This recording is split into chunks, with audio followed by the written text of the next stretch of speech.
In the late 90s, A1 burst onto the pop scene. With their Olympic-level curtain endeavours and fromage-packed smiles, they scored 8 top 10 hits with 2 massive #1 singles. After selling an impressive 10 million records worldwide, Paul decided to bow out of the lineup, forcing the band to call it a day in 2002.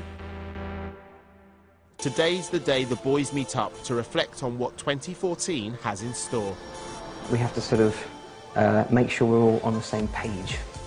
We have had our arguments, and I guess certain things we haven't really talked about. Just, you know, we've talked about it, but not talked about it, you know what I mean? Individually, we are so different with what we want, with what we like. So sometimes it is a bit challenging in terms of coming together as a band. Despite a cordial invitation, Paul turned down the chance to join the big reunion.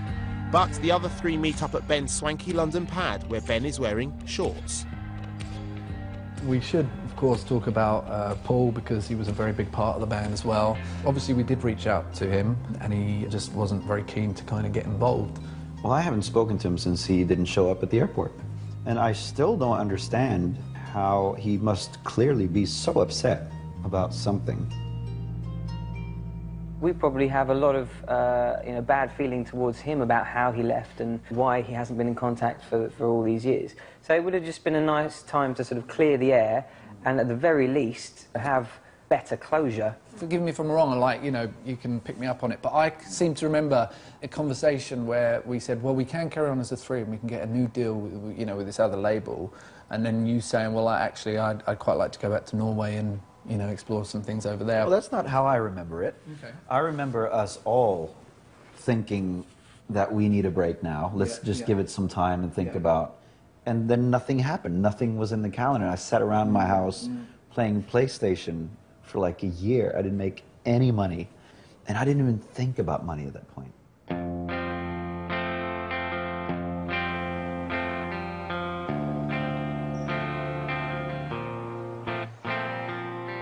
In the beginning, it was great. I had a very successful solo album, selling platinum in Norway. I had 2 #1 hits in Norway, and started writing songs for other artists and got my studio going. Unfortunately for Christian, this level of success didn't last. You know, I'd reached the top, and now it's all downhill from here, and I'm only like 20-something years old, you know. I felt really crap. I felt my life was over. And everything I was meant to do in this world was just taken away from me, and it was so hard. I didn't want to die, but I didn't want to live either. I remember standing on my balcony. I had this really great apartment at the top of Oslo. I really wanted to jump from that balcony. I felt I really hit rock bottom. And that's when I got help, thankfully. And one of the things that changed everything for me was when I changed my success criteria. My life is very different now, but I still do music. Obviously, the arenas here are a lot smaller. I mainly do church concerts and smaller venues, but I still live off music, and that was always my dream and my goal. After the band broke up, reality hit hard. We were 3 people that had gone through the same thing that are obviously going to feel like, it's like a death, really, wasn't it? It's like you suddenly have something whipped away from you, and you don't know where it's gone or why. But I remember sitting on my doorstep just drinking on my own and looking around going, what now? There's nothing to aim for. There's no goal. What do you do? I'm retired at 21. I suddenly had a massive void to fill, and I didn't want to fill it with work because I'd basically just worked for the past 5 years. I wanted to fill it with other things. I wanted to put my energy into drinking and girls. That was then my job. It was just going out, getting smashed. That was what I did for a long time. Ben, you are the sexiest man on the planet. Well, there is this story going around about me and a Thai prostitute, and I'll be honest, I can't remember a lot about that night, so it might have happened, it might not have happened. I do have a horrible feeling, I have a horrible memory of me being on a stripper's stage with only a pair of white socks on. Does anyone want to come backstage and have a bit of hot action! You know, what was quite exciting for a time became very boring, and I thought, right, what do I want to do? I know, I will do a solo album. Sorry for the mess I made. I whipped it up, now it can't be saved. Sorry. After his solo album did indeed fail spectacularly, Ben spent a lot of time in the special room he'd set up just for knob twiddling. So you ready? I think so. Don't be shit. I had just had some utter shit coming through the door, and I would sit there and I'd look at my computer screen, and they'd be sort of in the vocal booth back there, and I'd be on this, and I'd be looking at the screen going, I used to perform to hundreds of thousands of people, and now I have to make this tone-deaf idiot sound good, and it was just so soul-destroying. But in hindsight, I can now make anybody sound amazing. That's pretty bang on. Yeah, that's good. Like the others, Mark became the sponge layer in a vast trifle of despair. As you say, you were 21, I was 23, and just thinking, well, is that it? You just find yourself searching and not knowing what you're looking for and just trying it. And for me, I was doing different things, but nothing really brought me a lot of satisfaction. It just took me such a long time to find out who I'm supposed to be.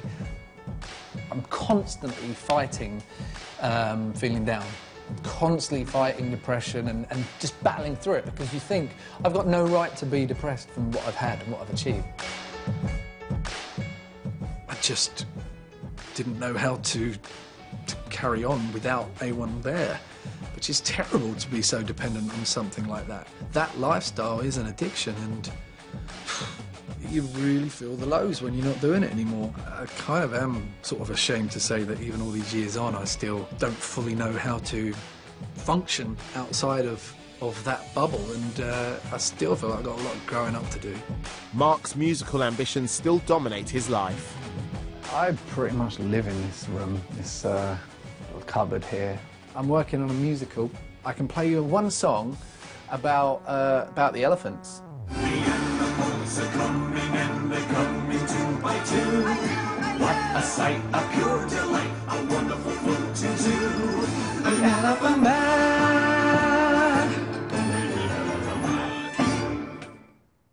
I think it's going to be just a blast. It's going to be really cool. We had so many good memories, so many good things that come from being in A1. Oh, let's have a hug. Come on, group hug. Oh, just like the old days. I cannot wait to actually do something back in the UK in front of the cameras rather than doing sort of work behind the scenes. I'm genuinely excited. I really am. I think I just love performing with Ben and Christian at any opportunity we get. The older I get, the more I realize that I should be, and I am, incredibly proud of what we achieved.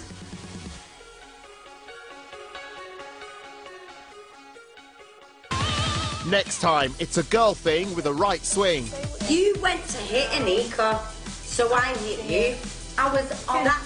Yeah, because I knocked you on the floor because you went to hit Anika. Damage, quite literally assess the damage. I've moved on so much. I think you guys are living in the past. And rehearsals are going fine. Thanks for asking.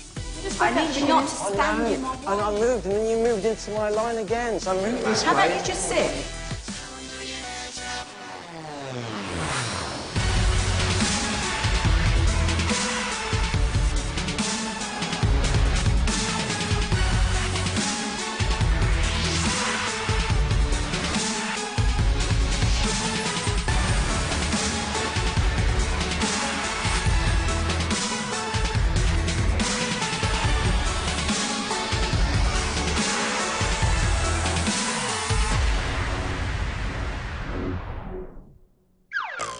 Potato.